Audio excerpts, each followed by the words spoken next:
இன்னைக்கு நம்ம பேஜ்ல எப்படி வெப்சைட்ல ஆர்டர் பிளேஸ் பண்ண போறதுன்னு தாங்க பார்க்க போறோம். இந்த மாதிரி நம்ம பேஜ் ஓப்பன் பண்ணீங்கன்னா இங்க லிங்க் கொடுத்துருப்போம். அந்த லிங்க் கிளிக் பண்ணி நீங்க உள்ள போனீங்கன்னா நம்மளோட வெப்சைட் வந்து இந்த மாதிரி தாங்க ஓப்பன் ஆகும்.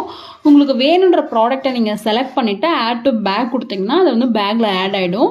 அதில் வந்து ப்ளஸ் ஆர் மைனஸ் கொடுத்துருப்பாங்க. உங்களுக்கு வேணுன்ற குவாலிட்டியை நீங்கள் ஆட் பண்ணால் ப்ளஸ் பண்ணிக்கலாம், வேணுன்ற குவாலிட்டியை மைனஸ் பண்ணணும்னா நீங்கள் மைனஸ் பண்ணிக்கலாம். அதுக்கப்புறம் கலர் வேரியேஷன்ஸ் எப்படி செலக்ட் பண்ணுறதுன்னு பார்த்தீங்கன்னா நம்ம ப்ராடக்ட்டு கீழே கலர்ஸ் கொடுத்துருப்போம். உங்களுக்கு வேணுன்ற கலரை கிளிக் பண்ணிவிட்டு அதுக்கப்புறம் ஆட் டு பேக் கொடுத்தீங்கன்னா பேக்கில் ஆட் ஆகிடும்.